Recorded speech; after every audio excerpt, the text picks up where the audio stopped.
नमस्कार, बहुत स्वागत है आपका। आज हम बात करेंगे पान के पत्ते की। जीवन के बड़े से बड़े कर्जों की समस्या से मुक्ति दिलाता है, धन की मुश्किलों से बाहर निकालता है ये पान का पत्ता। आज हम जादुई और तांत्रिक प्रयोग बताएंगे जो आप अपने घर में ही कर सकते हैं, पास के मंदिर में जाकर भी कर सकते हैं। आप महिला हैं, पुरुष हैं, हर कोई ये उपाय कर सकता है। देखिए, अगर हम बात करें कर्ज की, तो देखिए जीवन में उतार चढ़ाव होते रहते हैं। घर में पैसों का अभाव कभी ना हो, अगर आप चाहते हैं तो फिर आपको एक छोटा सा प्रयोग करना चाहिए। अगर आप कर्ज से बहुत परेशान हैं तब क्या करें? जब मेहनत करने के बाद भी सफलता ना मिले तब क्या करें? घर में अगर धन की मुश्किल आने लगे, बीमारियों पर ज़्यादा खर्च होने लगे और जब आप कर्ज में फंस जाएं और कर्ज की रकम वापस ना कर पाए, कर्जे में डूबते ही चले जाएं, घर में पैसे तो आए पर बचे नहीं, तरक्की ना हो पाए, तब क्या करें? तो चलिए जानते हैं विस्तार से, क्योंकि आज हमारा टॉपिक है पान का पत्ता। पान के पत्ते के जादुई प्रयोग से आप अपनी मुश्किलों को दूर कर सकते हैं, चाहे धन की हो, कर्जों की हो, जीवन की परेशानियों की हो। जो पान का पत्ता आप इस्तेमाल करेंगे, जो घर आप लेकर आएंगे, वो बिल्कुल साबुत यानी समूचा होना चाहिए। कटा फटा हुआ या किसी तरह का खराब दाग धब्बे वाला पान का पत्ता आपको नहीं लेना। एकदम से ग्रीन देख कर लीजिए। और मंगलवार या क्योंकि मंगलवार के ही दिन आपको प्रयोग करना है। आप वैसे अगर मंगलवार नहीं कर पाए तो शनिवार के दिन भी कर सकते हैं, पर कोशिश कीजिएगा मंगलवार के दिन करने का। तो जो पान का पत्ता है उसका डंठल तोड़कर हटा दें। पूरे जो चिकना साइड है, साबुत सा पान लेना है, इसको धो लें अच्छे से। और छोटा बड़ा पत्ता मायने नहीं रखता। अब हम आपको एक खूबसूरत सा प्रयोग बताएंगे। कर्ज से बहुत परेशान हैं, कर्ज आपको परेशान कर रहा है, आपको लगता है लाभ ही नहीं हो पा रहा है, तब एक उपाय देखिए। एक पान का पत्ता तो आप लेंगे, उस पर आप लौंग और इलायची रखें। इलायची छोटी वाली रखिएगा, सिर्फ लौंग इलायची। अब ये नहीं कि आपने पिक्चर में देखा बहुत सारी चीज़ें तो रख दें, नहीं, आपको कुछ नहीं लेना। साबुत पत्ता लें, उस पर लौंग, 2 लौंग रख दें, 2 इलायची रख दें, हरी इलायची छोटी वाली। अब इसका बीड़ा बनाइए। मंगलवार की शाम हनुमान जी के मंदिर जाइए। आपको कुछ लेकर नहीं जाना, सिर्फ पान का बीड़ा लेके जाना है। और आप जाकर लगातार 3 महीने तक हनुमान जी के चरणों में अर्पित करना शुरू कर दें ये पान का बीड़ा। आप देखिएगा, कर्ज चुकने के रास्ते नहीं बन पा रहे थे तो अब इन 3 महीनों में ही कर्ज चुकाने के रास्ते बन जाएंगे और धीरे धीरे आप कर्जों से मुक्त हो जाएंगे। एक उपाय तो ये हो गया। अब एक और उपाय, ये उपाय बहुत खूबसूरत है और ये सिर्फ कर्ज का ही समस्या समाप्त नहीं करता, बल्कि आपके जीवन की बड़ी से बड़ी परेशानी को भी समाप्त कर देगा। अब बड़ी से बड़ी परेशानी मतलब जैसे होता है ना, कर्ज तो आप फंसे हुए हैं, ठीक है। कभी कभी क्या होता है, अपना मकान नहीं बना पा रहे हैं, कभी लगता है नौकरी में प्रमोशन नहीं हो पा रहा, बेटी का शादी फाइनल नहीं हो पा रहा है, जॉब नहीं मिल पा रहा है, बच्चे हैं। अब यहाँ पर हर कोई ना कोई तरीके से परेशान है। तब एक सिंपल सा काम करें, आप मंगलवार के दिन ही ये उपाय कीजिए, या अगर आप मंगलवार को नहीं कर पाते हैं तो शनिवार के दिन कीजिएगा। क्या करेंगे? एक पान का पत्ता सुंदर सा लीजिए। अब इस पान के पत्ते को चिकना जो साइड है, ऊपर वाला साइड, उसको नीचे कर दें और रूखा साइड ऊपर करें। इस पर 2 फूल वाली लौंग यानी एकदम से साबुत लौंग लेना है, सुंदर सा देख के लीजिए। अब दोनों हाथों से बहते हुए जल में प्रवाहित कर दें। प्रार्थना करें तो आपके काम में जो रुकावटें हैं, नौकरी प्राप्त करने में रुकावटें हैं, घर बनाने में रुकावटें हैं, विवाह होने में रुकावटें हैं, तो तमाम रुकावटें समाप्त हो जाएगी और पान के पत्ते के साथ आपकी परेशानी बह जाएगी। आप देखिएगा, ये उपाय करने के 2 से 3 महीने के अंदर ही आपके काम की रुकावटें समाप्त हो जाएगी और आपको सफलता मिलने लगेगी। बहुत सिंपल है, बहुत सिंपल है, लेकिन करेंगे तो लाभ 100% देगा। अब एक और चीज़ होता है, कभी कभी क्या होता है ना, कर्ज की समस्या में आप फंस गए हैं, अब यहाँ से बाहर नहीं निकल पा रहे हैं, तब आप कोई भी एक उपाय कर सकते हैं। आप चाहे तो टोटल उपाय कर लीजिएगा, कोई दिक्कत नहीं है, क्योंकि हनुमान जी हर चीज़ से प्रसन्न है। लेकिन आपको टोटके इसलिए करना है कि ग्रहों में जो बाधाएं हैं वो बाधाएं समाप्त हो जाए और आपके ऊपर कृपा बरसे भगवान की। तो जब कर्ज की मुक्ति के लिए आपको एक खास प्रयोग आप कर सकते हैं। ये प्रयोग आपको मंगलवार की रात करना है।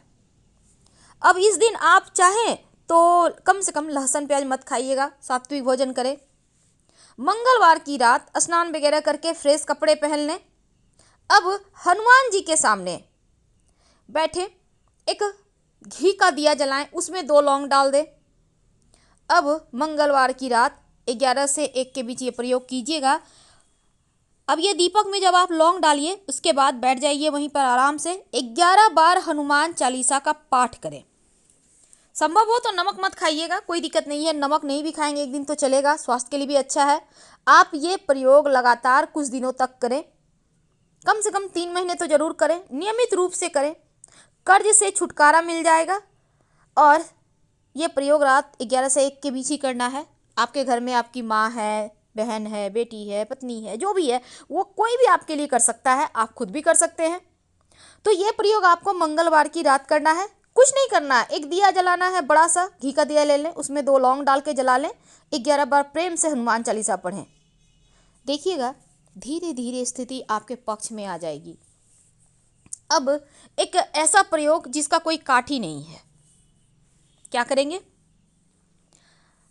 हमने वादा किया था 3 प्रयोग बताएंगे, लेकिन आज हम आपको ज़्यादा प्रयोग बताएंगे क्योंकि हम चाहते हैं आप अपनी सुविधा के अनुसार प्रयोग करें। अब ये नहीं कि आप रात में नहीं कर पा रहे हैं, आपकी ड्यूटी होती है, आप बहुत थके होते हैं, कोई बात नहीं, दूसरा प्रयोग कीजिएगा। आपको एक सूखा हुआ नारियल का गोला लेना है। सूखा नारियल तो आप जानते होंगे, जिसमें पानी नहीं होता है, बिल्कुल सूखा हुआ होता है। बिल्कुल साबुत सुंदर सा 3 नारियल का गोला खरीद कर मार्केट से ले आइए। लाएंगे कब? ये प्रयोग आपको मंगलवार के दिन नहीं, शनिवार के दिन करना है। हालांकि हमने आज ही आपको बता रहे हैं, तो आप अपनी सुविधा अनुसार कीजिएगा। तो शुक्रवार के दिन या किसी भी दिन आप लेके चले आइए नारियल का 3 गोला। अब शनिवार की अर्ली मॉर्निंग नारियल का 1 गोला लें। ये 3 शनिवार के लिए 3 गोला है, ठीक है। एक नारियल का गोला लें, उसको ऊपर से कट करें, उसमें चीनी भर दें नारियल का गोला में। अब जो ढक्कन आपने ऐसे करके कट किया है ना नारियल को, उसको ऊपर से कवर करें। किसी भी पीपल के वृक्ष के पास जाइए, मिट्टी में गड्ढा करें और उसको दबा दें। अब आप सोचेंगे मेरे आसपास पीपल का वृक्ष नहीं है, कोई बात नहीं, तो आप कोई और उपाय कर लें, कोई दिक्कत नहीं है। देखिए जो चीज़ जहाँ करना है उसको वहीं कीजिए, उल्टा पुल्टा जगह करेंगे तो पूरे फल नहीं मिलेंगे। और ये प्रयोग जब आप कीजिएगा, हनुमान चालीसा अनवरत पढ़िए या आप नमः शिवाय भी पढ़ सकते हैं, कोई दिक्कत नहीं है, क्योंकि शिव जी तो सर्वे सर्वा हैं। इसके बाद आप वहाँ पे गड्ढा करके इसको अच्छे से वहाँ पे रख दें, फिर हल्का सा कवर कर दें, बिना पीछे मुड़े घर आ जाइए। भगवान को कहिए कि प्रभु जीवन की परेशानी को समाप्त कीजिए। आप देखिएगा आपके कर्जे भी समाप्त होंगे, जीवन की मुश्किलें समाप्त हो जाएंगी और जो भी आपके भाग्य में अवरोध है वो भी समाप्त हो जाएगा। आप 3 शनिवार लगातार ये प्रयोग 1-1 गोला करके ही करना है, 3 शनिवार कीजिए। आप कर्जों से मुक्ति मिलेगी, धन की मुश्किलें दूर होगी। आप मंगलवार के दिन भी ये प्रयोग कर सकते हैं। एक और छोटा सा प्रयोग जो आपके जीवन के मुश्किलों को दूर करेगा। क्या करेंगे? आज रात यानी मंगलवार की रात आप 11 से 1 के बीच ये प्रयोग करना है। स्नान वगैरह करके फ्रेश कपड़े पहन लें, बस सफ़ेद और काला रंग कपड़ा नहीं पहनना है। अपने घर में ही हनुमान जी के तस्वीर के सामने बैठ जाएं, एक घी का या सरसों के तेल का दीपक जलाएं। अगर आपकी कोई विशेष मनोकामना है तो 2 लौंग डाल दीजिए इस दीपक में। अब 11 बार हनुमान चालीसा का पाठ कीजिए अपने घर के पूजा स्थान पे, जहाँ आपने दीपक जलाया है, भगवान जी के सामने बैठकर। कोशिश करिए कि आप नमक ना खाएं और ये प्रयोग आपको लगातार कम से कम 3 मंगलवार करना है। और कोशिश करना है कि नमक ना खाएं। अगर नमक खा भी लें तो कम से कम लहसुन प्याज का सेवन मत कीजिएगा। आपको बड़े से बड़े कर्जों से छुटकारा मिल जाएगा। और ये प्रयोग अगर आप 3 मंगलवार करते हैं या फिर 5 मंगलवार करते हैं तो ऐसे में आप देखिएगा धीरे धीरे धन आने लगा है, जीवन की मुश्किलें कम होने लगी है। तो ये प्रयोग आपको बस यही याद रखना है कि रात 11 से 1 के बीच करना है। अगर जीवन में ज़्यादा परेशानी हो तब एक और छोटा सा प्रयोग आप कर सकते हैं। एक पान का पत्ता ले लीजिएगा, उसका डंठल हटा देना है। पान के पत्ते को उल्टा कर लें, यानी चिकना साइड नीचे की ओर रख लें और रूखा साइड ऊपर करें। इसके ऊपर 2 लौंग रखें, अब इसको अपनी मन्नत कहते हुए बहते हुए पानी में डाल दें। पीछे मुड़कर मत देखिएगा, आपका दुर्भाग्य दूर हो जाएगा, बह जाएगा, आपके जीवन की मुश्किलें समाप्त हो जाएगी। अगर बहता हुआ पानी ना हो तो कहीं पीपल के नीचे रख दें या किसी मंदिर के सीढ़ी पर रख दें, पीछे मुड़कर मत देखें। फिलहाल हम आपसे विदा लेते हैं। जानकारी अच्छी लगे तो लाइक कर सब्सक्राइब करें, अपनों से शेयर करें, कमेंट करें। धन्यवाद।